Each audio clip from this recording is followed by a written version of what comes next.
Hello प्यारे दोस्तों, आज हम तेरे इश्क में पागल एक रोमांटिक प्रेम कहानी का 5वां भाग लेकर आ गए हैं। तो चलिए आज की कहानी को शुरू करते हैं। कामिनी का जवाब सुनकर रेहान के होठों पर एक रूथलेस स्माइल आ गई। उसने कामिनी को फर्श पर धकेल दिया और अपनी जगह से खड़ा हो गया और एक कदम कामिनी की तरफ बढ़ाते हुए उसने एक सिगरेट सुलगा ली और उसके कस लेते हुए वो कामिनी की तरफ बढ़ते हुए बोला, उस रात मेरे ड्रिंक को तुमने ही स्पाइक किया था ना, है ना?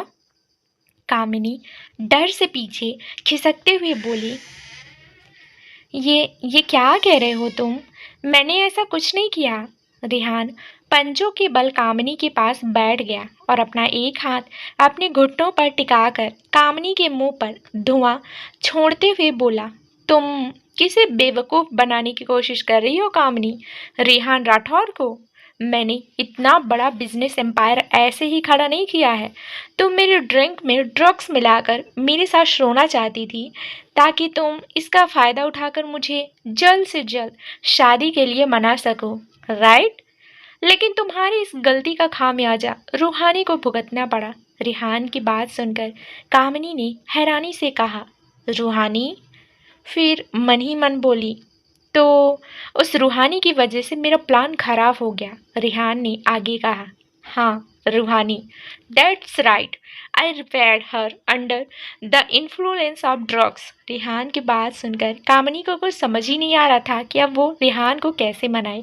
फिर कुछ सोच कर उसने रेहान के गले में अपनी बाहें डाल ली और उसकी आंखों में प्यार से देखते हुए कहा, रेहान, मैं तुमसे बहुत प्यार करती हूँ और देखो, गलती तो हर किसी से हो जाती है ना। माना कि मुझसे गलती हो गई थी, लेकिन मैं भी क्या करती। पिछले 3 साल से तुम शादी की डेट फाइनल कर ही नहीं रहे थे। तुम हर बार शादी की बात को टाल देते थे क्योंकि तुम्हारे दादा दादी इस बात के लिए राजी नहीं थे। तो मुझे यही रास्ता सही लगा, इससे शायद वह हमारी शादी के लिए मान जाए, बस इतना ही था। प्यार प्यार में तो लोग हर हदें पार कर देते हैं ना, तो मैंने भी कर दी, लेकिन यह बात तो नहीं बदली जाती ना। हम दोनों एक दूसरे से बहुत प्यार करते हैं और दोनों ही एक दूसरे से शादी करना चाहते थे। देखो, शादी के बाद सब कुछ ठीक हो जाएगा, मैं तुमसे वादा करती हूँ, मैं आज के बाद ऐसा कुछ नहीं करूँगी। ये कहते हुए कामिनी ने अपने चेहरे पर मासूमियत का मुखौटा लगाया हुआ था।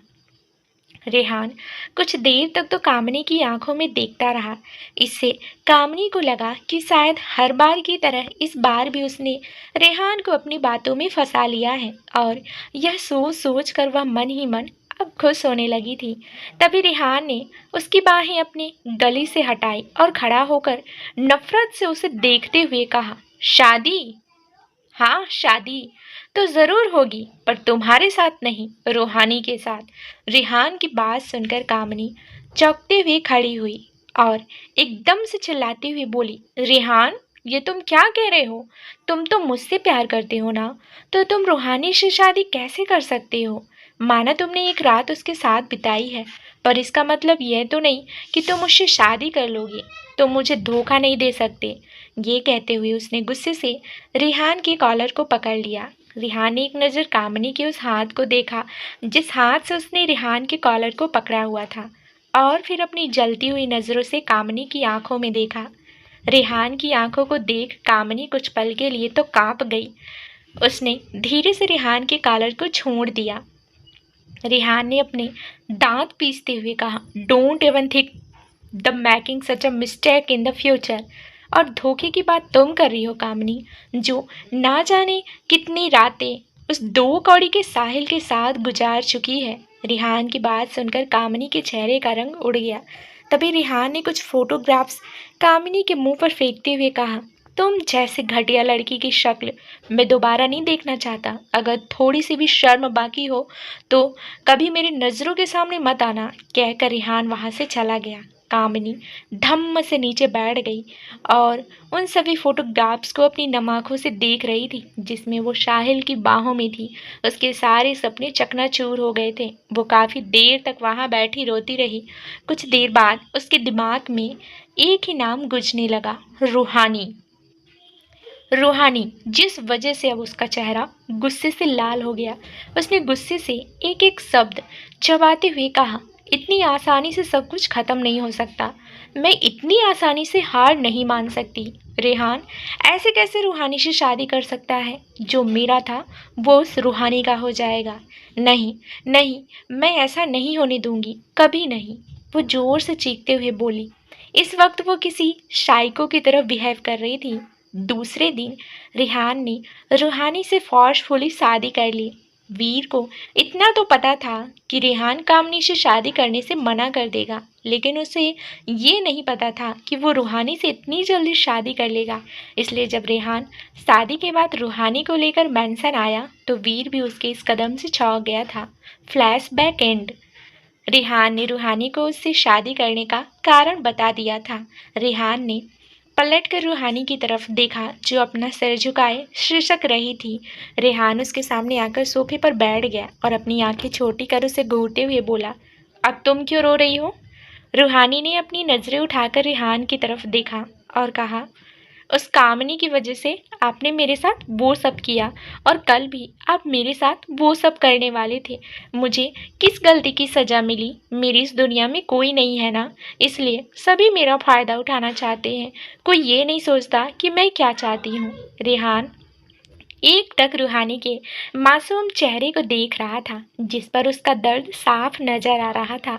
वो मन ही मन बोला, सही तो कह रही है ये, इसे किसी और के किए की सजा मिली। रिहान अभी सोच ही रहा था कि तभी एक बार फिर उसके कानों में रूहानी की आवाज़ आई, अब आप मुझे डाइवोर्स दे दीजिए, क्योंकि ना तो आप मुझसे प्यार करते हैं और ना ही मैं।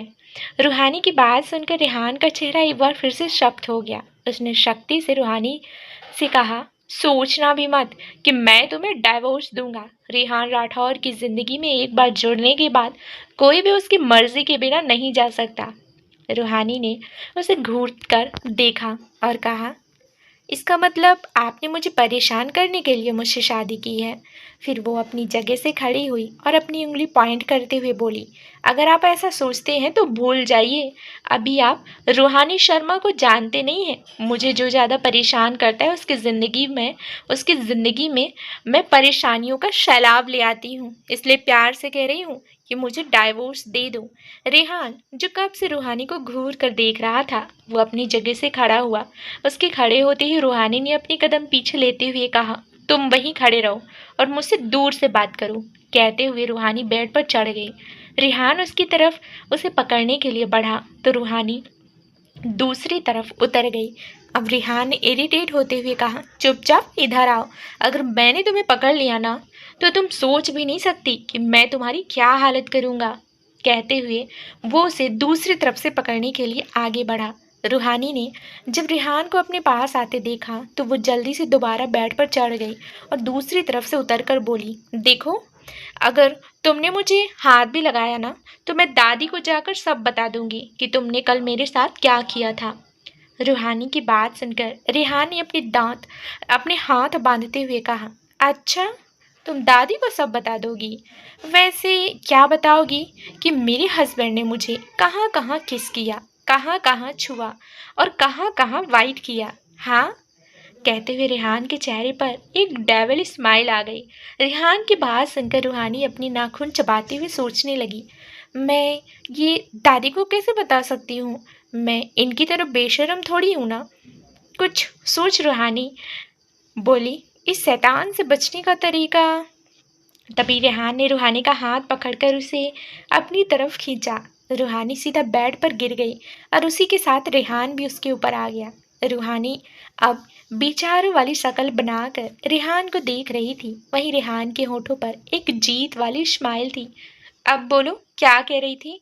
रेहान ने उसके हाथों को पकड़कर उसके सिर के ऊपर किया और अपने एक हाथ से उसे पकड़ लिया। रूहानी खुद को हेल्पलेस फील कर रही थी। उसे समझ ही नहीं आ रहा था कि वो अब रेहान से कैसे बचेगी। तभी उसे रेहान के सख्त हाथ अपनी पीठ पर चलते हुए महसूस हुए, जिस वजह से उसकी पूरी बॉडी में सेहरा सी दौड़ गई। रूहानी ने जल्दी से अपनी आंखें बंद कर ली। उसका पूरा चेहरा शर्म से लाल हो गया। रेहान ने उसे छेड़ते हुए कहा, क्या हुआ स्वीट हार्ट? तुम तो अभी से इतना शर्मा रही हो। अभी तो मैंने कुछ किया भी नहीं। कहते हुए उसने रूहानी की कमर को कसकर पकड़ लिया, जिस वजह से रूहानी के मुंह से धीरे से निकला, आह। मिस्टर राठौर, मत कीजिए ना। फिर अपनी आंखें खोलकर रेहान की तरफ देखा और कहा, ठीक है, कुछ नहीं कहूंगी दादी से, अब मुझे छोड़िए। नहीं नहीं, तुम दादी को सब बताना, बल्कि सब डिटेल में बताना, मुझे कोई फर्क नहीं पड़ता, रेहान ने कहा। रूहानी ने रेहान के सीने पर हाथ रखकर उसे खुद से दूर करने की कोशिश करते हुए कहा, मैं आपके जैसी बेशर्म नहीं हूँ, और हटिए, मुझे नीचे जाना है। रेहान को बड़ा मजा आ रहा था रूहानी को ऐसे छेड़ने में। वह रूहानी के गालों पर अपनी उंगलियां फेरते हुए बोला, ऐसे कैसे जाने दूं? अभी तो मैंने शुरू किया है। कहते हुए वो जैसे ही रूहानी की साड़ी के पल्लू को हटाने लगा, रूहानी ने उसका हाथ पकड़ लिया। रूहानी के ऐसे हाथ पकड़ने से रेहान को एक अलग ही फीलिंग महसूस हुई। वो रूहानी की आंखों में देखने लगा जो नम थी।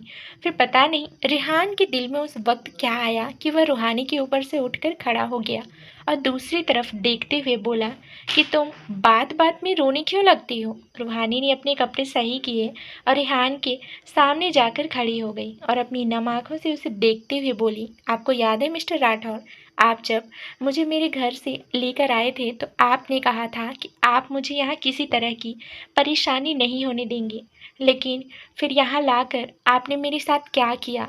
आपने मुझसे ज़बरदस्ती शादी कर ली और फिर मेरे साथ दोबारा ज़बरदस्ती करने की कोशिश भी की। क्या आपको नहीं लगता कि आपको अपनी ज़बान पर कायम रहना चाहिए था? मैं आप पर भरोसा करके ही यहाँ आई थी ना, तो फिर उस भरोसे को कायम रखने की जिम्मेदारी भी तो आपकी ही है ना। रूहानी की कहीं एक एक बात सही थी, पर यह रेहान राठौर था, इतनी आसानी से अपनी गलती कैसे मान सकता था? भले ही वह अंदर से इस बात को जानता था कि रूहानी की कही बात सही है, पर वह यह भी जानता था कि उसने रूहानी के साथ कल जो कुछ भी किया वह गुस्से में आकर किया था। वह बस रूहानी को परेशान करना चाहता था, वह उसके साथ जबरदस्ती करता भी नहीं। रेहान ने एक गहरी सांस लेते हुए कहा, ओके, अब तुम क्या चाहती हो? रूहानी कुछ बोलने ही वाली थी कि रेहान ने उसके होठों पर अपनी उंगली रखकर कहा, पहले मेरी बात सुन लो, फिर अपना मुंह खोलना। फिर अपनी पॉकेट में अपने हाथ डालकर उसकी तरफ देखते हुए कहा, तुम अगर ये सोचती हो कि मैं तुम्हें डाइवोर्स दूंगा तो ये बात अपने इस छोटे से दिमाग से निकाल दो। अब तुम्हें सारी जिंदगी मेरी बीवी बनकर ही रहना होगा। इसके अलावा तुम कुछ और मांग सकती हो, मैं देखूंगा, अगर तुम्हारी विश पूरी करने लायक हुई तो मैं ज़रूर पूरी करूंगा। रेहान की बात सुनकर रूहानी चेहरा उदास हो गया। वो कुछ पल के लिए खुश हो गई थी जब रेहान ने उससे पूछा कि वो क्या चाहती है, लेकिन रेहान की पूरी बात सुनकर कि वो उसे कभी डाइवोर्स नहीं देगा, उसकी सारी उम्मीदों पर जैसे पानी ही फिर गया था। रेहान अच्छी तरह से जानता था कि रूहानी ज़रूर उससे डाइवोर्स ही मांगेगी, इसलिए उसने ये सब पहले ही क्लियर कर दिया था। रूहानी ने कुछ देर सोचा और फिर कहा, ठीक है, तुम अगर मेरी एक विश पूरी ही करना चाहते हो तो मैं चाहती हूँ कि तुम बिना मेरी इजाज़त मेरे करीब नहीं आओ और मुझे छूने की कोशिश भी मत करो। रेहान ने अपनी आंखें छोड़ी कर उसे देखा और फिर कहा, मतलब तुम चाहती हो कि मैं अपने पति होने का हक तुम पर ना जताऊं, है ना? पति होने का हक जताने का मतलब यह थोड़ी ना होता है कि तुम अपनी पत्नी से ज़बरदस्ती करो, रूहानी ने कहा। मैं तुम्हारे साथ ज़बरदस्ती करना भी नहीं चाहता। हाँ, अगर तुम चाहती हो कि मैं तुम्हारे साथ वो सब ना करूं तो ठीक है। हमारे बीच पति पत्नी वाले रिश्ते की शुरुआत तभी होगी जब तुम चाहोगी, पर इसके अलावा मैं जब चाहूँ तुम्हें छू सकता हूँ, मतलब किस करना, बस हमारे बीच से। रेहान आगे कुछ बोलता, रूहानी ने जल्दी से उसके मुंह पर हाथ रखकर कहा, बस बस, मैं समझ गई, आगे कुछ मत बोलो। रूहानी का पूरा चेहरा शर्म से लाल हो गया था। वो मन ही मन बोली, इस इंसान ने तो पीएचडी की हुई है बेशर्मी में, कुछ भी बोल देता है, कहीं भी, कभी भी। रूहानी की फेस के एक्सप्रेशन देखकर रेहान समझ गया था कि इस वक्त वो क्या सोच रही है। रूहानी को ऐसे शर्माता हुआ देख उसके चेहरे पर तिरछी स्माइल आ गई। रेहान के अंदर एक क्वालिटी तो थी कि इंसान के फेस को देखकर उसके मन का अंदाजा अच्छे से समझ लेता था। रूहानी ने रेहान की तरफ देखते हुए कहा, तुम इस बार अपने वादे से मुकर तो नहीं जाओगे? रेहान ने रूहानी को उसकी कमर से थाम अपने करीब कर लिया और उसकी आंखों में देखते हुए कहा, रेहान राठौर अपनी जबान से कभी नहीं फिरता, और अगर मैंने तुम्हें कह दिया कि मैं तुम्हारे साथ वह सब जबरदस्ती नहीं करूँगा तो मतलब नहीं करूँगा। रूहानी ने रेहान के सीने पर अपने दोनों हाथ रखे हुए थे ताकि उससे दूरी बना सके। रूहानी उसे खुद से दूर करते हुए बोली, ठीक है, मैं इस बार विश्वास कर रही हूँ, मेरे विश्वास को तोड़ना मत।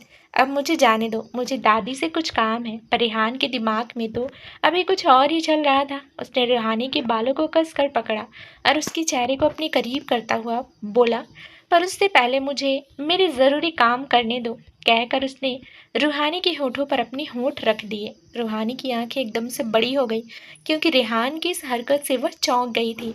रेहान उसे पैसन के साथ किस कर रहा था, वहीं रूहानी रेहान के सीने पर मार रही थी, उसे खुद से दूर करने के लिए। लेकिन रेहान दूर होने की बजाय उसे और भी डीपली और वाइल्ड किस करने लगा। जब रेहान सेटिस्फाई हो गया तो उसने रूहानी के होठों को छोड़ दिया, पर उससे दूर नहीं हुआ। रूहानी लंबी लंबी सांसें ले रही थी। उसे तो लग रहा था जैसे आज उसका दम घुट जाएगा। वह अपनी लाल आंखों से रेहान को घूर रही थी। रेहान ने हंसते हुए उसके होठों पर अपना अंगूठा फेरा और कहा, मैंने यह कहा था कि मैं तुम्हारे साथ जबरदस्ती वह सब नहीं करूँगा, लेकिन यह भी कहा था ना कि मैंने जब चाहूँ मैं तुम्हें किस कर सकता हूँ, जब मर्जी चाहूँ तुम्हें कहीं भी छू सकता हूँ, तो मुझे ऐसे घूरना बंद करो। ये कहकर उसने रूहानी को छोड़ दिया और जैसे ही रूम से जाने के लिए पलटा, उसके कानों में रूहानी की आवाज़ आई, जो शायद खुद में बड़बड़ा रही थी, शैतान, बेशरम, बेरहम कहीं का। रेहान ने बिना पलटे अपना एक हाथ ऊपर उठाकर कहा, thank you for talking the compliment, bye sweetheart, कहते हुए वो रूम से बाहर निकल गया। रूहानी ने गुस्से से एक कुशन उठाकर डोर की तरफ फेंका, लेकिन तब तक रेहान बाहर जा चुका था। वहीं दूसरी तरफ एक बड़े से मैंसन में एक 27-28 साल का हैंडसम लड़का इस वक्त गुस्से में पूरे हॉल में तोड़ फोड़ मचा रहा था। दूर खड़े हुए उस मैंसन के सभी सर्वेंट्स उसका गुस्सा देखकर डर से कांप रहे थे। उस लड़की का पागलपन देखकर अच्छा इंसान कांप जाए। वह एक एक चीज को बड़ी ही बेदर्दी से उठाकर फर्श पर फेंक रहा था, तोड़ रहा था। वो उसकी नहीं हो सकती, ऐसा कैसे हो सकता है, उसकी शादी रेहान राठौर से कैसे हो सकती है। वो डरकर चिल्लाते हुए बोला, यह कोई और नहीं विक्रांत राजावत था।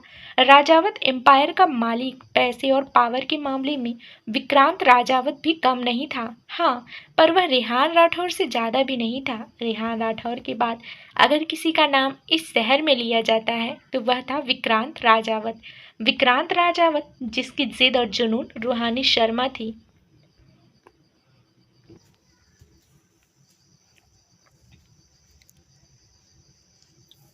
रेहान राठौर के बाद अगर किसी का नाम इस शहर में लिया जाता है तो वह था विक्रांत राजावत का। विक्रांत राजावत जिसकी जिद और जुनून रूहानी शर्मा थी। उस रात रूहानी विक्रांत राजावत से बचकर ही भागी थी और रेहान से जा टकराई थी। विक्रांत राजावत पागलों की तरह रूहानी को चाहता था। वह किसी भी हालत में उसे पाना चाहता था। उसने रूहानी को ढूंढने की बहुत कोशिश की, लेकिन रेहान राठौर के मेंशन में रहने की वजह से उसे रूहानी का कोई पता नहीं चल सका। अगर कोई पूरे शहर में कोई था जो विक्रांत राजावत को झुका सकता था तो वह रेहान राठौर ही था। और जब से विक्रांत को इस बात का पता चला था कि रूहानी की शादी रेहान राठौर से हो गई है, तब से वह गुस्से से पागल हो गया था। क्योंकि आज सुबह से सब जगह यही ब्रेकिंग न्यूज़ चल रही थी। मशहूर बिजनेस टाइकून रेहान राठौर की शादी। हर न्यूज़पेपर पर रूहानी और रेहान राठौर की शादी की फ़ोटो छाई हुई थी, जिसे देखकर विक्रांत राजावत पागल हुआ जा रहा था। उस रात रूहानी किसी तरह से विक्रांत राजावत के चंगुल से भाग गई थी। उस रात विक्रांत राजावत रूहानी से जबरदस्ती शादी करने वाला था, लेकिन रूहानी किसी तरह मंडप छोड़कर वहां से भाग गई थी। उस दिन के बाद से विक्रांत राजावत के आदमी उसे पागलों की तरह पूरे शहर में ढूंढ रहे थे। इस बात का अंदाजा रेहान को अच्छे से था, इसलिए उसने रूहानी की सारी इंफॉर्मेशन हाइड करवा दी थी। उसने रूहानी की सिक्योरिटी भी बहुत टाइट कर रखी थी ताकि किसी को भी रूहानी के बारे में पता ना चल सके, क्योंकि रेहान राठौर विक्रांत राजावत को अच्छी तरह से जानता था। विक्रांत राजावत उसका बिजनेस राइवल भी था, लेकिन हर बार रेहान उसे मात दे देता था। लेकिन इसके बावजूद भी विक्रांत उसे किसी न किसी बात पर पंगे लेता रहता था। दोनों की दुश्मनी पूरे शहर में मशहूर थी। तो जाहिर सी बात है कि जिस लड़की को विक्रांत इतनी पागलपन की हद तक चाहता था, वह उसके दुश्मन की पत्नी बन चुकी थी। इस बात को जानकर उसका पागल होना तो जायज था। राठौर इंडस्ट्रीज। रेहान और वीर दोनों ही एक मीटिंग अटेंड कर कॉन्फ्रेंस रूम से बाहर आए। रेहान अपनी कैबिन की तरफ बढ़ ही रहा था कि वीर भी उसके पीछे पीछे आते हुए बोला, रेहान, मुझे तुमसे कुछ ज़रूरी बात करनी है। रेहान ने पलटकर उसकी तरफ देखा और कन्फ्यूजन से पूछा, ज़रूरी बात? चलो ठीक है, मेरे कैबिन में आओ, वहीं बैठकर बात करते हैं। वीर और रेहान कैबिन की तरफ बढ़ गए। रेहान आकर अपनी रोलिंग चेयर पर बैठ गया और एक सिगरेट सुलगाकर उसकी कश लेने लगा। वीर उसके सामने की चेयर पर बैठते हुए बोला, तुम्हें पता है ना, तुम्हारी शादी की न्यूज़ आज पूरी चैनल और न्यूज़पेपर पर छाई हुई है। रेहान ने सिगरेट का धुआं छोड़ते हुए लापरवाही से कहा, हाँ, तो इसमें क्या नया है? यह तो होना ही था। वीर ने अपनी बात आगे बढ़ाते हुए कहा, तो जाहिर सी बात है कि यह न्यूज उस विक्रांत राजावत के पास पहुंच गई होगी। और तुम जानते हो ना, वो एक नंबर का साइको है। और जब उसके पास यह न्यूज पहुंची होगी तो ज़रूर वह गुस्से से पागल हो गया होगा। रेहान ने फिर से लापरवाही से कहा, हाँ, तो फिर आगे बोलो, कहना क्या चाहते हो? वीर ने गहरी सांस ली और कहा, अब तो उसे यह भी पता है कि रूहानी तुम्हारे साथ है, तो जाहिर है ना, वो कुछ ना कुछ तो करेगा रूहानी को वापस पाने के लिए, क्योंकि वह उसके पीछे बिल्कुल पागल है। तो हमें रूहानी की सिक्योरिटी के लिए कुछ करना होगा। वीर की बात सुनकर रेहान की आंखों में भाव सर्द हो गए। उसने वीर की तरफ देखते हुए कहा, उसकी इतनी हिम्मत नहीं है कि वह रेहान राठौर की बीवी को हाथ भी लगा सके। इतना खौफ तो उसके अंदर आज भी है। वीर ने अपनी बात उसे समझाते हुए कहा, तो विक्रांत राजावत को अच्छी तरह से जानती हो। वह चुप बैठने वालों में से नहीं है। वह कुछ ना कुछ तो जरूर करेगा, क्योंकि ये बात मुझे मेरी सॉर्सर से पता चली है। वीर की बात सुनकर रेहान के होठों पर हंसी आ गई। उसने हंसते हुए वीर से कहा, एक काम करो, कल की पार्टी का इनविटेशन का कार्ड उसके पास भी ज़रूर पहुंचा देना। रेहान की बात सुनकर वीर ने हैरानी से रेहान से पूछा, तुम जानबूझकर उसे अपने घर पर बुला रहे हो, वह भी रूहानी के सामने? तो रेहान ने एक मिस्टीरियस स्माइल के साथ कहा, वीर, क्या तुम अपने दोस्त को नहीं जानते? मैं जो भी करता हूँ उसके पीछे एक रीज़न ज़रूर होता है। आने दो कल विक्रांत राजावत को हमारे घर, हमारी शादी की पार्टी में। कहते हुए रेहान राठौर के होठों पर एक डेविल स्माइल आ गई। शाम का वक्त। माहिरा अपने रूम में बैठी रूहानी से फ़ोन पर बात कर रही थी। उसने भी आज की न्यूज़ देखी थी। उसे विश्वास ही नहीं हुआ कि उसकी फ्रेंड रूहानी की शादी इतने हैंडसम, मोस्ट पावरफुल इंसान रेहान राठौर से हो गई है। उसे खुशी के साथ हैरानी भी हो रही थी। माहिरा अपने रूम में ही टहलते हुए रूहानी की बात कर रही थी। वह फ़ोन पर एकदम चिल्लाते हुए बोली, ओ माय गॉड रूहानी, तू अब उस रेहान राठौर की बीवी बन गई है। वाह यार, तेरी क्या किस्मत है। मुझे तो सोच सोच कर ही अंदर एक गुदगुदी हो रही है। यार, इतना हॉट बंदा अब तेरा पति है। वाह यार। दूसरी तरफ से रूहानी चढ़ते हुए बोली, तुझे ये मेरी अच्छी किस्मत दिखती है? पूरा साइको है वह आदमी। तुझे नहीं पता, उसे जब गुस्सा आता है ना, तो गुस्से में कब क्या कर जाए कुछ नहीं कह सकती। और यहाँ तुझे बड़ी खुशी हो रही है कि मैं उसकी बीवी बन गई। मुझे कोई शौक नहीं था उस साइको की बीवी बनने का। जबरदस्ती शादी की है उसने मुझसे। कहते हुए रूहानी रुआसी हो गई।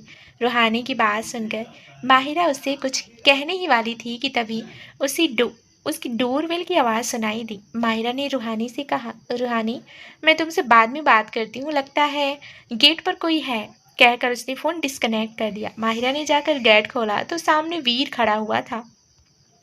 वीर को देखकर माहिरा कुछ कहती उससे पहले ही वीर ने स्माइल करते हुए कहा, क्या मैं अंदर आ सकता हूँ? इससे पहले कि माहिरा उसे अंदर आने के लिए कहती, वीर बिना उसके जवाब का इंतजार किए उसके बगल से होते हुए अंदर आ गया और आकर सीधा हॉल के सोफे पर पसर गया। माहिरा ने हैरानी से अपनी आंखें बड़ी कर उसे देखा और मन ही मन सोचा, अगर बिना पूछे ही अंदर आना था तो पूछा ही क्यों। ये सारे अमीर लोग थोड़े साइको टाइप के नहीं होते। माहिरा उसके पास आई और फिर फेक स्माइल के साथ पूछा, तुम यहाँ क्यों आए हो। तो वीर ने पहले माहिरा को देखा और फिर कहा, तुम्हारे यहाँ क्या मेहमानों को चाय पानी पूछने के लिए रिवाज नहीं है क्या। वीर की बात सुनकर माहिरा ने अपनी आई रोल करते हुए उससे पूछा, आप क्या लेंगी, चाय लेंगे या ठंडा लेंगे। वीर तो जैसे उसके पूछने का वेट ही कर रहा था, उसने उसे लगभग ऑर्डर देते हुए कहा, मुझे चाय लेनी है, बढ़िया अदरक वाली, और साथ में कुछ खाने के लिए भी लेकर आना, क्योंकि मुझे बड़ी भूख लग रही है, और जल्दी जाओ जल्दी आओ, ज़्यादा देर मत लगाना। माहिरा ने उसे अजीब नज़रों से घूरते हुए मन ही मन सोचा, ऑर्डर तो ऐसे दे रहा है जैसे मैं इसकी बीवी हूँ। सोचकर माहिरा मुंह बनाते हुए वहां से चली गई। कुछ देर बाद फिर वीर आराम से बैठे हुए चाय और सैंडविच का मजा ले रहा था। वहीं माहिरा अपने सिर को अपनी हथेली पर रखे हुए वेट कर रही थी कि वीर कब उसे यहाँ आने का कारण बताएगा। वीर ने सैंडविच खाते हुए कहा, वाओ, तुम्हारे हाथों में तो जादू है माहिरा, क्या सैंडविच बनाई है यार। और चाय, उसके तो कहने ही क्या है। जी जी चाह रहा है कि तुम्हारे हाथों को चूम लूं। माहिरा ने चौंकते हुए कहा, क्या। तभी वीर हड़बड़ाते हुए बोला, मेरा मेरा मतलब है कि तुम्हारे हाथों में स्वाद है। माहिरा ने अब उससे पूछा, क्या अब तुम मुझे बताओगे कि तुम यहाँ क्यों आए हो। तब वीर को ध्यान आया कि वो तो यहाँ माहिरा को कल की पार्टी के लिए इनवाइट करने आया था। इस चाय और सैंडविच के चक्कर में तो ये भूल ही गया था वो। अरे, मैं तो भूल ही गया, मैं तुम्हें कल की पार्टी के लिए इनवाइट करने आया था। कल रेहान और रूहानी की शादी की खुशी में एक पार्टी दी जा रही है, इसलिए कल शाम को 7 बजे रेडी रहना, मैं तुम्हें पिक करने आ जाऊंगा। माहिरा ने मुंह बनाते हुए कहा, तुम्हें मुझे पिक करने की आने की कोई जरूरत नहीं है, मैं कैब बुक करके आ जाऊंगी। वीर ने फेक हंसी के साथ कहा, माहिरा, मैंने तुमसे पूछा नहीं है, मैंने तुम्हें बताया है, कल चुपचाप 7 बजे रेडी रहना, मैं तुम्हें पिक करने आ जाऊंगा। माहिरा को अब वीर के ऐसे ऑर्डर देने से चिढ़ होने लगी। उसने इरिटेट होते हुए कहा, तुम मुझे बात बात में ऐसे ऑर्डर क्यों देते रहते हो। भूलो मत, तुम ऑफिस में मेरे बॉस हो, बाहर नहीं, कि मैं तुम्हारा हर ऑर्डर फॉलो करूंगी। माहिरा पहले ही राठौर इंडस्ट्रीज में काम करती थी। जब से वीर को इस बारे में पता चला था, उसने जानबूझकर माहिरा को अपनी पीए अपॉइंट कर लिया था और वह ऑफिस में भी ऑर्डर दे देकर उसका जीना हराम करता रहता था। इसलिए माहिरा को उसकी हर बात से चिढ़ होती थी। वीर को बड़ा मजा आता था उसका चिड़चिड़ाता हुआ फेस देखकर। वीर अपनी जगह से खड़ा हुआ और अपने कोट का बटन बटन लगाते हुए बोला, कल शाम 7 बजे रेडी रहना, ओके बाय माहिरा बेबी, कहकर वीर वहां से चला गया।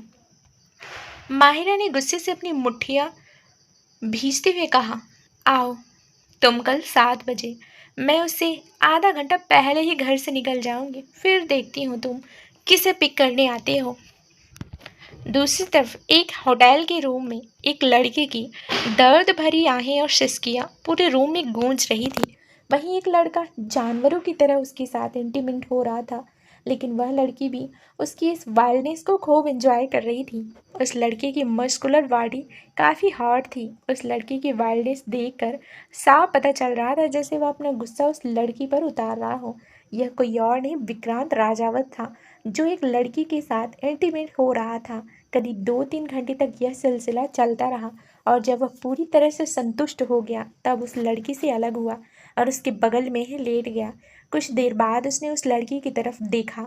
वह लड़की थकान से पूरी तरह से निढाल हो चुकी थी। विक्रांत बेड से खड़ा हुआ और एक टॉवल अपनी कमर पर लपेटते हुए साइड टेबल पर रखी नोटों की गड्डी उठाकर उस लड़की के ऊपर फेंकते हुए बोला, इसे लो और यहाँ से दफा हो जाओ, कहकर वह वॉशरूम की तरफ बढ़ गया। वह लड़की विक्रांत की ऑफिस में ही काम करने वाली एक एम्प्लॉय थी, जो पैसों के लिए कुछ भी कर सकती थी, और विक्रांत को देख कर ही उसने मन ही मन ठान लिया था कि वह तो इतनी हॉट बंदी को अपना बना कर ही रहेगी।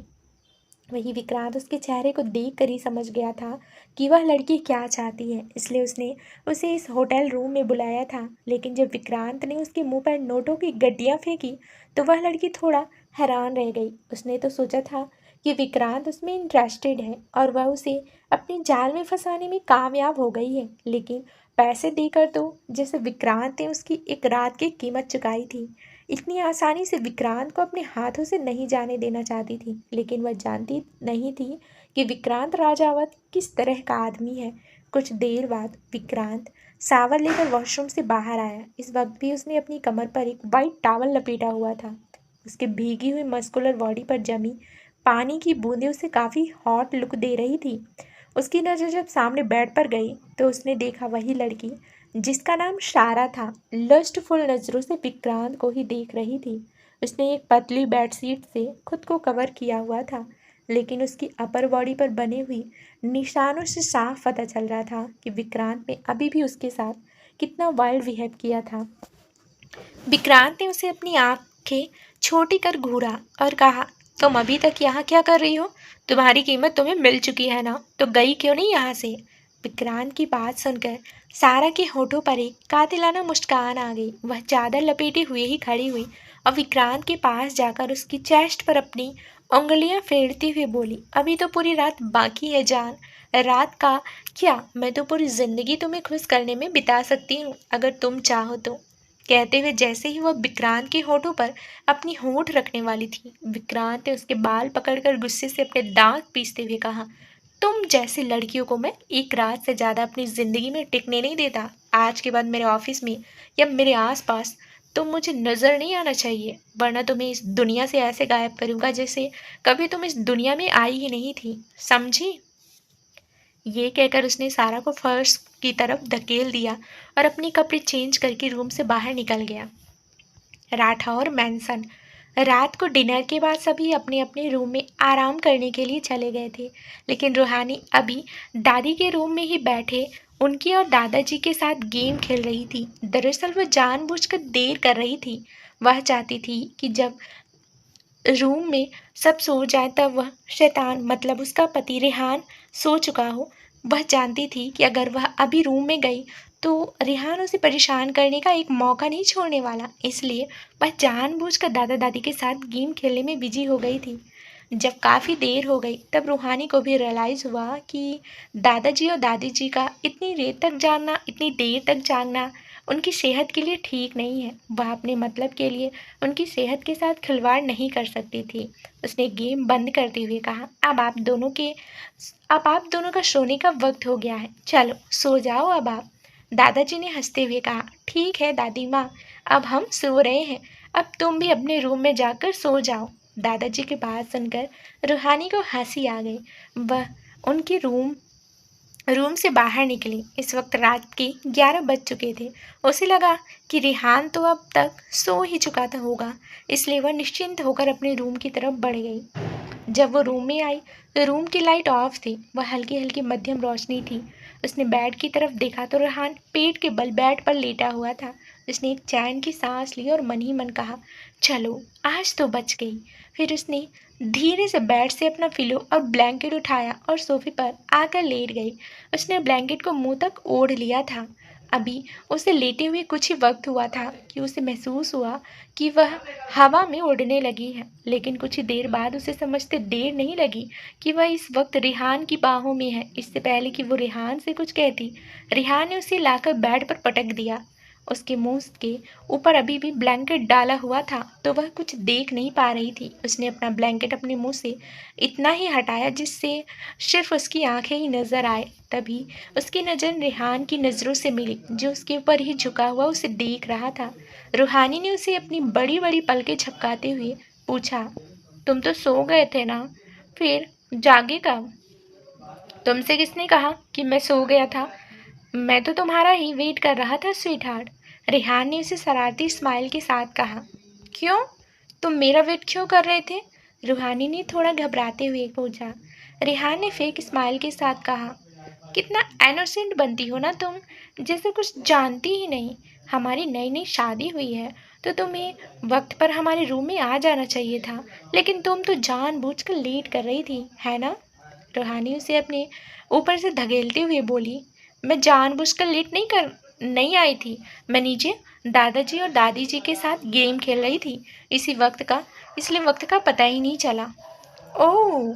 तो रूहानी रेहान राठौर नीचे गेम खेल रही थी, लेकिन कुछ गेम अपने पति के साथ भी खेले जाते हैं। इसका तो तुम्हें पता ही नहीं है। चलो, एक गेम तुम मेरे साथ खेलो। कहने के साथ ही रेहान रूहानी को लेकर पलट गया। अब रेहान नीचे था और रूहानी उसके ऊपर। रेहान ने उसकी कमर को कसकर थामा हुआ था। वहीं रूहानी उसके ऊपर से हटने की बार-बार कोशिश कर रही थी, पर रेहान की पकड़ कहीं ज़्यादा मजबूत थी। रूहानी उसके सीने पर हाथ रख उससे दूर होते हुए बोली, मुझे नहीं खेलना तुम्हारे साथ कोई गेम। रेहान ने अपना एक हाथ रूहानी की बैग पर रखा और उसे झटके से अपने बिल्कुल करीब कर लिया। रूहानी का फेस अब रेहान की फेस से बिल्कुल सिर्फ 2 इंच की दूरी पर ही था। दोनों की सांसें एक दूसरे का चेहरा पर पड़ रही थी। कुछ पल के लिए रूहानी रेहान के फेस को देखती रह गई। उसने मन ही मन सोचा कि माहिरा सच कहती है। वाकई में काफ़ी हैंडसम है रेहान, काफ़ी चार्मिंग भी, हर लड़की के सपनों के राजकुमार जैसा। कुछ पल के लिए तो उसे एक खुशी भी महसूस हुई, कितना हैंडसम इंसान उसका पति है। लेकिन तभी वह अपनी होश में आई और उसने अपने मन में आते हुए सारे विचारों को एकदम से झटका। नहीं नहीं रूहानी, ये क्या सोच रही है तू? यह इंसान राजकुमार नहीं, शैतान है, जो मुझे परेशान करने का एक मौका नहीं छोड़ता। मत सोचो इसके बारे में कुछ भी। रूहानी फिर से अपने आप को रिहान की पकड़ से छुड़ाने की कोशिश करने लगी, लेकिन अब तो वह हिल भी नहीं पा रही थी, क्योंकि रेहान ने उसे पूरी तरह से अपने काबू में कर लिया था। वही रेहान ने हंसते हुए कहा, कोशिश करना बेकार है स्वीटहार्ट। तुम अच्छे से जानती हो कि मेरी पकड़ से छूटना तुम्हारे बस की बात नहीं। तो चलो गेम शुरू करते हैं। फिर कुछ सोचते हुए, तो गेम यह होगा कि मैं तुम्हें किस करता हूँ और तुम भी मुझे किस करो। तो देखते हैं कौन कितनी देर तक कितनी अच्छी तरीके से एक दूसरे को किस कर सकता है। जो ज़्यादा देर तक टिकता है वही ये गेम जीत जाएगा। रूहानी ने उसे ऐसे देखा जैसे वह दुनिया के सबसे अजीब प्राणी को देख रही हो और हैरानी से बोली, यह क्या बकवास गेम है यह? मुझे नहीं खेलना कोई गेम। खेलना तो पड़ेगा। अब तुम शुरू हो रही हो या फिर मैं शुरू हो जाऊं? रेहान ने कहा। रूहानी चिढ़ते हुए बोली, देखो रेहान, मुझे नींद आ रही है, मुझे परेशान मत करो, मुझे सोने दो। वाओ स्वीटहार्ट, मिस्टर राठौर से सीधा रेहान, नॉट बैड। अब धीरे धीरे तुम भी दर्जी क्या पढ़ा ही रही हो मुझसे। चलो इसी खुशी में गेम की शुरुआत मैं करता हूँ। कहने के साथ ही रेहान ने उसके बालों को पीछे से पकड़ा और उसके सॉफ्ट होठों को अपने होठों की गिरफ्त में ले लिया। रूहानी आंखें बड़ी किए रेहान को देख रही थी, क्योंकि रेहान ने यह हरकत अचानक ही की थी। रूहानी से रेहान दूर होने की बराबर कोशिश कर रही थी, पर रेहान तो उसे पैशनेटली किस करने में बिजी था। किस तरह होते हुए ही रेहान दोबारा पलट गया और उसने रूहानी को अपने नीचे कर लिया। करीब 20 मिनट से रेहान उसे लगातार किस किए जा रहा था। इसी के साथ उसके हाथ रूहानी के शरीर के हर हिस्से को छू रहे थे, जिससे रूहानी की हालत खराब हो रही थी। उसका पूरा चेहरा लाल हो गया था। रूहानी को लगा अगर रेहान ने अब उसे नहीं छोड़ा तो वह ज़रूर दम घुटने से मर जाएगी।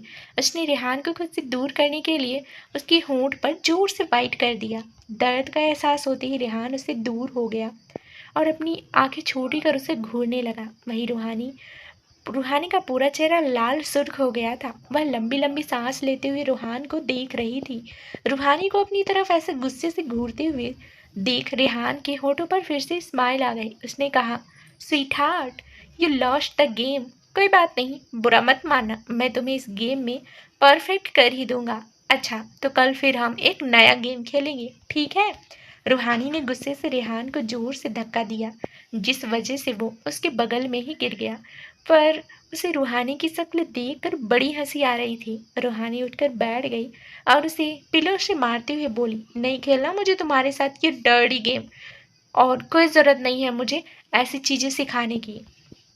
कहकर रूहानी अपनी जगह सो गई। रूहानी ने रेहान की तरफ अपनी बैक की हुई थी क्योंकि रूहानी को रेहान पर बहुत गुस्सा आ रहा था, इसलिए वो उसकी शक्ल भी नहीं देखना चाहती थी। पर रेहान तो रेहान था। उसने रूहानी की कमर पकड़ उसे अपनी करीब कर लिया और उसके नेक पर किस करते हुए बोला, अब चुपचाप सो जाओ वरना मैं दोबारा शुरू हो जाऊंगा। रेहान की वार्निंग सुनकर रूहानी जल्दी से बोली, नहीं, तुम शुरू मत होना, मैं सो रही हूँ। कहकर रूहानी ने जल्दी से अपनी आंखें बंद कर ली। रेहान गहरी सांस लेते हुए रूहानी की मदहोश कर देने वाली खुशबू को अपने अंदर महसूस कर रहा था।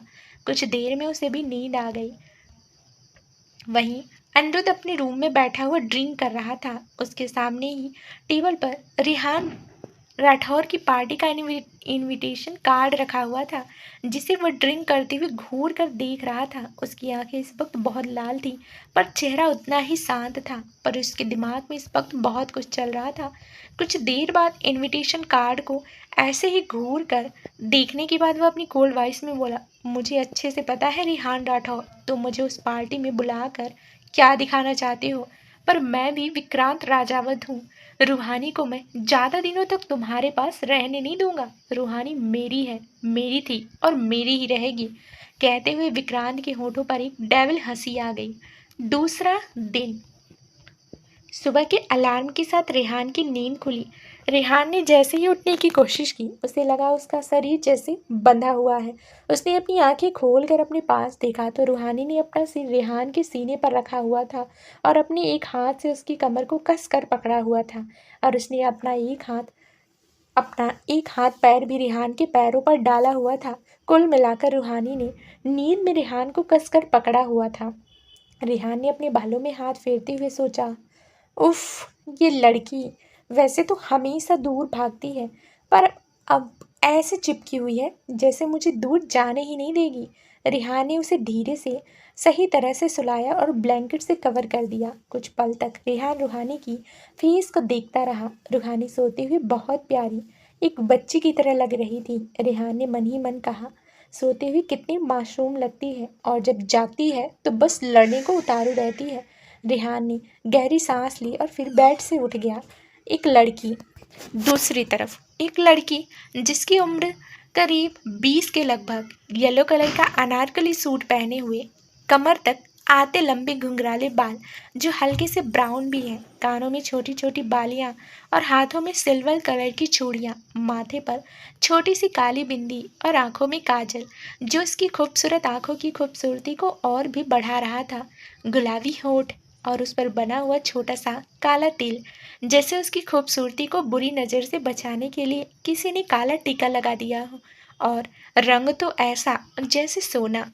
फ्लावर शॉप से वाइट लिली के फूल लिए बाहर आई और फूलों के गुलदस्ते को देखकर मुस्कुराते हुए बोली, आज तो नानी खुश हो जाएंगी जब मैं उन्हें यह फ्लावर गिफ्ट करूंगी।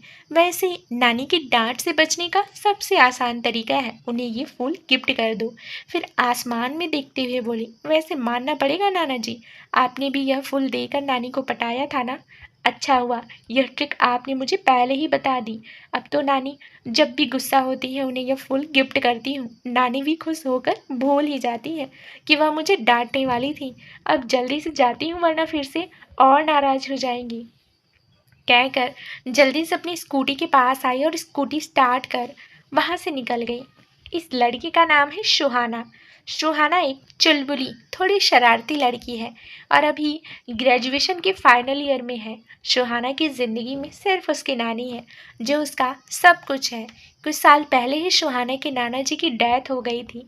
सुहाना अपने नानी जी की बहुत क्लोज थी। वैसे तो अपनी नानी के भी बहुत क्लोज है, लेकिन उसकी बॉन्डिंग अपने नाना जी के साथ काफ़ी अच्छी थी। इसलिए उसे लगता है कि उसके नाना जी आज भी उसके आसपास हैं और उसकी सारी बातें सुनते हैं। सुहाना के माँ बाप बचपन में ही उसे छोड़ कर चले गए थे, मतलब कि उनकी डेथ हो गई थी। तब से उसके नाना नानी ही उसकी परवरिश कर रहे थे। सुहाना भी कुछ दूर तक गई ही थी कि उसकी स्कूटी की टक्कर एक ब्लैक कलर की गाड़ी से हो गई। वैसे तो गाड़ी वाले ने झटके से ब्रेक लगा लगाया ही था, लेकिन फिर भी सुहाना की स्कूटी को हल्की सी टक्कर लग गई थी, जिससे वह स्कूटी सहित सड़क पर गिर गई। सड़क पर गिरने से सुहाना की कोहनी में चोट लग गई। जहाँ से ब्लड भी आ रहा था। पर सुहाना को तो चिंता उन फूलों की थी जो सड़क पर गिरकर खराब हो गए थे। उसे अपने गिरने का उतना दुख नहीं हो रहा था जितना दुख उसे सड़क पर गिरे हुए फूलों को हो रहा था। अब उसे उस गाड़ी वाले पर गुस्सा आने लगा कि उसी की वजह से ये सब कुछ खराब हो गया। वह गुस्से से सड़क से उठी और अपने कपड़े झाड़ते हुए उस गाड़ी की तरफ बढ़ी। उसे गाड़ी के अंदर बैठे हुए शख्स का चेहरा नजर नहीं आ रहा था। उसने गाड़ी के विंडो पर टैप किया। विंडो का शीशा नीचे हुआ। गाड़ी में इस वक्त ड्राइविंग सीट पर विक्रांत बैठा हुआ था। उसका चेहरा इस वक्त भावहीन था, जैसे कुछ हुआ ही ना हो। उसने बिना सुहाना की तरफ देखे एक नोटों की गड्डी उसकी तरफ बढ़ा दी।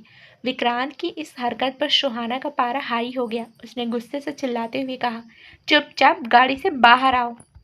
सुहाना के ऐसे चिल्लाने से विक्रांत ने एक जलती हुई नजर से उसे देखा। विक्रांत की गुस्से लाल आंखों को देख सुहाना कुछ पल के लिए तो डर गई, फिर खुद को संभालते हुए बोली, सड़क पर गिराकर तुम्हें चैन नहीं मिला जो अपनी लाल आंखों से भस्म करना चाहते हो? चुपचाप गाड़ी से बाहर आओ और यह मत सोचना कि मैं तुमसे डर जाऊंगी। विक्रांत के सामने किसी की भी इतना बोलने की हिम्मत नहीं होती थी, खासकर किसी लड़की की तो बिल्कुल भी नहीं। वह अपनी गाड़ी का डोर ओपन कर गाड़ी से बाहर आया और तेज आवाज के साथ उसने अपनी गाड़ी का डोर बंद कर दिया और अपने दांत पीसते हुए बोला, अपनी औकात में रहो और मुझसे ऊंची आवाज में बात मत करना, वरना बोलने के लिए मुंह में जुबान नहीं रहेगी, समझी? अब सुहाना भी कहाँ कम थी। उसने अपनी कमर पर दोनों हाथ रखे और उसे घूरते हुए कहा, हाथ लगाकर तो दिखाओ, तुम्हारे हाथ न तोड़ दूं मैं तो। कहना, चुपचाप से सॉरी बोलो, क्योंकि तुमने मेरे सारे फूल खराब कर दिए जो मैं अपनी नानी के लिए लेकर जा रही थी। तुम्हें पता भी है कितनी मेहनत करनी पड़ी मुझे इन्हें लेने के लिए, कितने सारे फ्लावर शॉप में घूमी हूँ मैं, तब जाकर मुझे मिली है ये पैसे। तो सुहाना विक्रांत के सामने किसी छोटी बच्ची की तरह लग रही थी वैसे, लेकिन चैलेंज वो उसे पूरा दे रही थी। विक्रांत ने उसे ऊपर से नीचे तक घूरते हुए कहा, तुम और मेरा हाथ तोड़ोगी? चली जाओ, वरना जान से जाओगी, इसी में तुम्हारी भलाई है। ये कहकर जैसे ही वापस अपनी गाड़ी में बैठने लगा, सुहाना ने उसकी कॉलर पकड़ ली और उसकी आंखों में देखते हुए बोली, चुपचाप से सॉरी बोल दो, वरना आसपास जितने भी लोग हैं ना, सबसे पिटवाऊंगी तुम्हें। तुम भी याद रखोगे तुम्हारा सुहाना से पाला पड़ा था।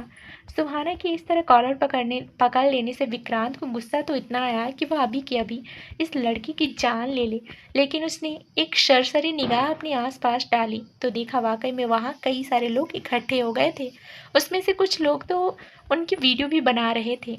वैसे तो विक्रांत किसी भी चीज़ से नहीं डरता था, लेकिन वह एक बड़ा बिजनेसमैन था और ऐसी कोई भी रोक पब्लिसिटी उसके बिजनेस के लिए नुकसानदायक हो सकती थी। मौके की नज़ाकत को देखते हुए उसने सुहाना से कहा, सॉरी कहकर वो जैसे ही गाड़ी में बैठने लगा, एक बार फिर सुहाना की तरफ पलटा और उसे अपनी लाल आंखों से घूरते हुए कहा, ये सॉरी तुम्हें बहुत महंगा पड़ेगा सुहाना, कोशिश करना कि दोबारा मेरे सामने मत आना। ये कहकर उसने अपनी आंखों पर सैट्स लगाए और गाड़ी में बैठ गया। गाड़ी में बैठने के बाद भी उसकी नज़र बराबर सुहाना पर जमी हुई थी। सुहाना भी उसे अपनी जलती हुई निगाहों से घूर रही थी, जैसे जता रही हो कि डरती नहीं हूँ मैं तुमसे, यह धमकी किसी और को देना। सुहाना ने अपना सिर झटका और अपनी स्कूटी उठाकर वहां से चली गई। कुछ देर बाद विक्रांत भी अपनी गाड़ी ले वहां से निकल गया। शाम का वक्त। माहिरा जल्दी से रेडी होकर फ्लैट से नीचे आई। वह 7 बजे से पहले ही यहाँ से निकल जाना चाहती थी, क्योंकि वीर ने उसे 7 बजे तक रेडी रहने के लिए कहा था। तो वह सोच रही थी कि अगर वह पहले ही निकल जाती है तो उसे वीर के साथ नहीं जाना पड़ेगा। लेकिन उसका उल्टा ही हुआ। वीर तो आराम से गाड़ी टीक लगाए खड़ा उसी का ही वेट कर रहा था। मायरा आंखें बड़ी किए हैरानी के साथ उसे ही देख रही थी। तभी वीर ने उसके पास आकर उसके चेहरे के आगे अपना हाथ हिलाते हुए कहा, क्या मैं इतना हैंडसम लग रहा हूँ जो तुम मुझे ऐसे घूर के देख रही हो? माहिरा ने कहा, तुम तो 7 बजे आने वाले थे ना, इतनी जल्दी आकर क्यों खड़े हो गए? तो वीर ने कहा, मैं तो पिछले 1 घंटे से तुम्हारा वेट कर रहा हूँ, मेरे पास टाइम बहुत था तो सोचा तुम्हारा वेट कर लेता हूँ। वैसे मैंने कमिटमेंट किया था कि तुम्हें 7 बजे तक पहुँच जाऊँगा और मैं अपनी कमिटमेंट ज़रूर पूरी करता हूँ। अब बातें कम करें और जल्दी से बैठो गाड़ी में कहकर वह उसका हाथ खींचता हुआ माहिरा को गाड़ी तक लेकर आया और उसे ज़बरदस्ती गाड़ी के फ्रंट सीट पर बैठा दिया और गाड़ी का डोर बंद कर जल्दी से ड्राइविंग सीट पर आकर बैठ गया। माहिरा मुंह फुलाए विंडो से बाहर देख रही थी। वह मन ही मन बोली, यह आदमी इतना चिपकू क्यों है? ये ऑफिस में कम परेशान करता है क्या, जो ऑफिस के बाहर भी परेशान करना चालू कर दिया है? राठौर मैंसन। आज रिहान और रूहानी का रिसेप्शन था। पूरी राठौर मेंशन को किसी दुल्हन की तरह सजाया गया था। आखिरकार शहर के सबसे बड़े बिजनेसमैन की शादी का रिसेप्शन था तो ग्रैंड होना तो बनता ही था। शहर की सारी बड़ी बड़ी हस्तियां इस पार्टी में शामिल होने के लिए आई थी। रूहानी ने इस वक्त एक फेमस डिजाइनर का डिज़ाइन किया हुआ गाउन पहना हुआ था और उसे रेडी करने शहर के फेमस मेकअप आर्टिस्ट को बुलाया गया था। रिहान पहले ही रेडी होकर चला गया था। मेहमानों का आना शुरू हो गया था। दादी ने रिहान से कहा, रिहान जाकर रूहानी को ले आओ, सारे मेहमान आ चुके हैं। रिहान ने हाँ में सिर हिलाया और स्टेयर्स चढ़ते हुए रूम की तरफ बढ़ गया। रिहान रूम में आया तो देखा रूहानी मिरर के आगे खड़ी हुई खुद को ही देख रही थी। रूहानी को तो विश्वास ही नहीं हो रहा था कि वो इतनी खूबसूरत भी लग सकती है। वहीं रिहान के कदम रूहानी को देखकर अपनी जगह जैसे थम से गए। इस गाउन में रूहानी काफ़ी ज़्यादा खूबसूरत लग रही थी। गाउन का गला पीछे से डीप था, जिस वजह से उसकी गोरी पीठ रिहान को अपनी तरफ खींच रही थी। रूहानी का फिगर उस गाउन में काफ़ी हॉट लग रहा था। रिहान के होंठ धीरे से हिले। So hot. रूहानी को रिहान के आने का पता ही नहीं चला। तभी उसे अपनी पीठ पर ठंडी उंगलियों का स्पर्श महसूस हुआ तो उसने मिरर में ही अपनी पीछे की तरफ देखा तो उसकी नज़रें रेहान की नज़रों से जा मिली, जिससे उसे अपने लिए डिज़ायर साफ नज़र आ रही थी। रेहान अपनी उंगलियां रूहानी की बैग पर फेरते हुए बोला, आज बहक जाऊं तो दोष मत देना बीवी, आखिर कब तक खुद को रोक सकता हूँ। रूहानी जल्दी से बोली, नहीं बहकना मत, आपने प्रॉमिस किया था कि आप मेरी मर्जी के बिना कुछ नहीं करेंगे। रूहानी को ऐसे घबराते हुए देख रेहान के होठों पर एक छोटी सी स्माइल आ गई। उसने रूहानी की कमर थाप कर उसे अपने करीब किया और अपनी मदहोश आवाज़ में कहा, कभी ना कभी तो तुम्हें मुझे खुद को सौंपना ही होगा। आई श्वेर उस दिन तुमसे सारे बदले पूरा करूँगा। जितना तड़पाओगी उतना ही तुम्हें बर्दाश्त करना होगा। कहकर उसने रूहानी के ईयर लॉब्स को बाइट कर लिया। रूहानी को जैसे रिहान की बातों में एक वार्निंग नजर आ रही थी, जिससे उसका दिल की धड़कन तेज हो गई थी। वो भी समझ नहीं पा रही थी कि वो आखिर कब तक रिहान को रोक पाएगी। आखिर कभी ना कभी तो उसे रिहान को उसके पति होने के हक सारे देने ही होंगे। रूहानी अपने ही ख्यालों में थी कि रिहान की आवाज़ एक बार फिर से उसके कानों में आई, चलें या फिर कुछ और करने का इरादा है? Well, I am always up for it. रूहानी को उसकी बेशर्मी भरी बातें सुनकर बहुत ही शर्म आ रही थी। वो उसके सीने पर हाथ रख कर उसे खुद से दूर करते हुए बोली, तुम्हें इन बातों के अलावा कुछ भी आता है, और कुछ भी आता है या नहीं? रेहान एक शरारती स्माइल के साथ कहा, हाँ आता है ना, तुम मौका दो तो तुम्हें अपना टैलेंट दिखाओ। रूहानी की बर्दाश्त के अब बाहर था। उसने रेहान को घूरते हुए कहा, अब देर नहीं हो रही है, चलो। रेहान ने अपनी बाह आगे करते हुए कहा, ओके चलो। रूहानी ने उसकी बाह में अपनी बाह डाली और रूम से बाहर आ गई। राठौर मैंसन के बाहर एक कैब आकर रुकी और सुहाना जल्दी से बाहर आई और जल्दी से कैब ड्राइवर को पैसे देते हुए बोली, जल्दी से अपने पैसे लो भैया, वैसे भी देर हो रही है। कहकर सुहाना जल्दी से अंदर की तरफ भागी। वो बाकी के पैसे अपने बैग में रख अंदर की तरफ आ ही रही थी कि अचानक से उसकी टक्कर किसी से हुई। वो नीचे गिरती कि तभी किसी ने उसका हाथ पकड़ लिया। सुहाना, जिसने अभी भी अपनी आंखें गिरने के डर से बंद की हुई थी, उसने अपनी एक आंख खोल कर देखा कि उसका हाथ किसने थामा है और जिस शख्स ने उसका हाथ थामा हुआ था वो कोई और नहीं विक्रांत राजावत था, जो खुद हैरानी और गुस्से के मिले जुले भाव से उसे ही देख रहा था। सुहाना आंखें बड़ी बड़ी किए उसे देखते हुए बोली, तुम यहाँ भी? विक्रांत ने उसकी बात का जवाब दिए बिना ही उसका हाथ छोड़ दिया, जिससे सुहाना फर्श पर गिर गई। विक्रांत भी उसी वक्त वहां आया था और अंदर जा ही रहा था कि सुहाना, जिसका ध्यान अपने बैग में पैसे रखने की तरफ था, वो जाकर विक्रांत से टकरा गई, जो अंदर की तरफ जा रहा था। फर्श पर गिरने से सुहाना के मुंह से चीख निकल गई। वो अपनी कमर रगड़ते हुए गुस्से से विक्रांत को घूर रही थी। वहीं विक्रांत से उसे एक तिरछी स्माइल दी और अंदर की तरफ बढ़ गया। राक्षस कहीं का, मन तो कर रहा है इसका मुंह तोड़ दूं, पर अभी मुझे मेरी जान के पास जाना है, वरना इसे दिखा देती कि सुहाना से पंगा लेना कितना महंगा हो सकता है। हाँ, कहकर सुहाना ने अपने कपड़े झाड़े और अंदर की तरफ बढ़ गई। विक्रांत अभी अंदर आया ही था कि सामने का नजारा देख उसकी मुट्ठियां गुस्से से कस गई। रेहान और रूहानी दोनों एक दूसरे की बाहों में बाहें डाले स्टेयर्स से नीचे उतर रहे थे। दोनों ही ऐसे लग रहे थे जैसे ऊपर वाले ने दोनों को एक दूसरे के लिए ही बनाया है। रेहान भी आज थ्री पीस सूट में किसी प्रिंस की तरह लग रहा था। रेहान वैसे तो हर तरह के कपड़ों में हैंडसम लगता था, आज वो किसी कामदेव के अवतार की तरह लग रहा था। पूरे हॉल में मध्यम रोशनी थी और एक सॉफ्ट लाइट रेहान और रूहानी के ऊपर पड़ रही थी। दादी तो अपने पोते और पोती बहू की बलाएं लेते थक नहीं रही थी। आगे दोनों की जोड़ी लगी रही थी कमाल की। लेकिन वहाँ दो इंसान ऐसे भी मौजूद थे जो दोनों को अपनी जलती निगाहों से देख रहे थे। एक था विक्रांत राजावत जो अपनी लाल आंखों से रेहान के उस हाथ को देख रहा था जिसमें रूहानी ने अपनी बाह डाली हुई थी। वहीं दूसरी तरफ कामनी थी जो रूहानी को अपनी जगह देख जलन से मरी जा रही थी। रेहान ने उसे भी जानबूझकर इस पार्टी में इनवाइट किया था। कामनी आना तो नहीं चाहती थी, लेकिन रेहान ने उसे धमकी दी थी कि अगर वो नहीं आई तो जिस घर में वो अभी बड़ी शान से रह रही है और जिस सक्सेस को बहुत ही इंजॉय कर रही है, रेहान उसे छीन लेगा। बल्कि वो सब भी जो उसे रेहान से मिला था। रेहान का उसे यहाँ लाने का मकसद ही यही था कि वो उसे दिखा सके कि उसे धोखा देकर उसने क्या खोया है। रेहान ने इसको जगह किसी और को देखकर उससे उसका वो सपना छीन लिया था जिसके लिए वो काफ़ी सालों से मेहनत कर रही थी, रेहान की नज़रों में अच्छा बनने के लिए। रेहान और रूहानी जैसे ही नीचे आए, सभी बड़ी बड़ी हस्तियां उससे बधाई देने के लिए आगे आईं। रूहानी को उनसे मिलते वक्त काफ़ी घबराहट महसूस हो रही थी, इसलिए उसकी पकड़ रेहान की बाह पर काफ़ी मजबूत हो गई थी। रेहान ने ऐसा महसूस होते ही अपनी बाह की तरफ देखा जिसे रूहानी ने काफ़ी मजबूती से पकड़ा हुआ था। रूहानी कभी ऐसे पार्टी में नहीं गई थी और उसके सामने तो शहर की जानी मानी हस्तियां मौजूद थी जिसे उसने सिर्फ टीवी या मैगजीन में ही देखा हुआ था। तभी रूहानी को सामने से माहिरा और सुहाना आती हुई दिखाई दी। दोनों को देखकर रूहानी की आंखों में एक चमक आ गई। रूहानी ने एक नज़र रेहान की तरफ देखा जो किसी से बात करने में बिजी था।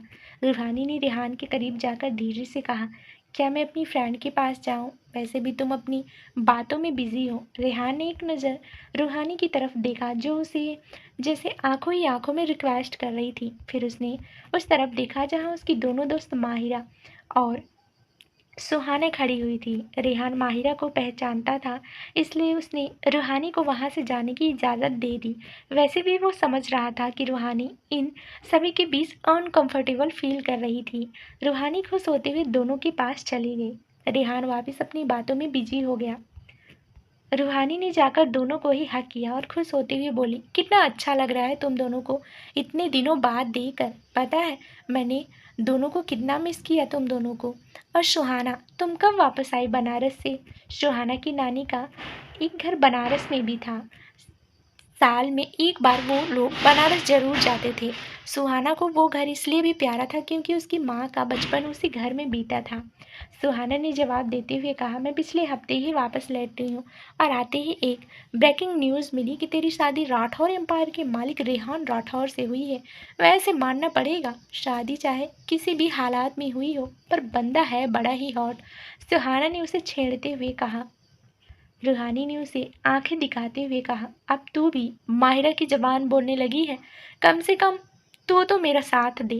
सुहाना ने उसके गालों को पिंच करते हुए कहा, अरे मेरी जान, इतना गुस्सा क्यों हो रही है?